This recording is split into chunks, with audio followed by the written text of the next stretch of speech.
We started an experiment trying to learn about business design in 1 minute. Yeah, so what you shouldn't do is to start with your idea and right away execute it. So what is important is that you understand your point of view. That's your starting point. And then the first phase is to understand who is my customer, what is my current business model, like what is the context, and then you move on to generate ideas. It is all about ideation. And then you go back to your point of view because you need to understand how you're going to deal with that. And then you're going to build prototypes. And as you can see, this is a paper plane. And I will move. then you move on to setting up experiments and validate. And then this is what we call the double loop. But in fact, it's even worse because sometimes the loop goes like this, and it can be a propeller. But what is important to know, that it's not a linear process, and every single step is important in order to get to a business model or a value proposition that sells. But can we also discuss in more detail the other tool that we use today during the workshop? Yeah, so this is the same way to look at it. So it's about understand, it's innovate, prototype, and validate. So first you need to understand your business model and understand within a company your strengths and weaknesses.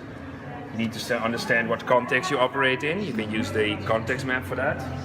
Then you need to understand your vision, or you need to design it. This is your point of view. And they will all drive the design of your business model. And then the innovation part is important to understand that you as a business designer should design different options. So what are the different options that you can go to market?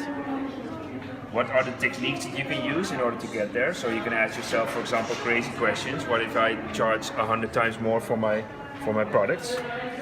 And then you pick out one, and then you start to validate this with customers.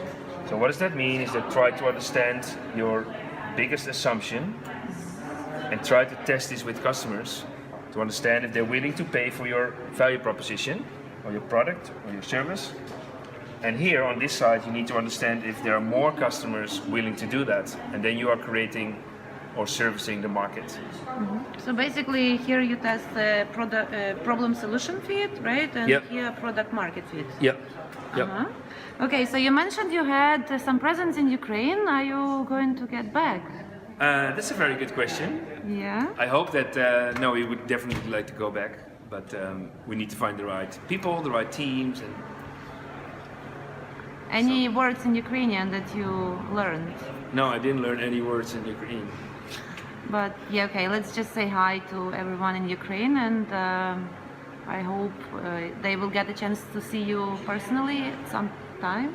Yeah, so I hope you in Ukraine will start using these tools that you can help yourself designing better business.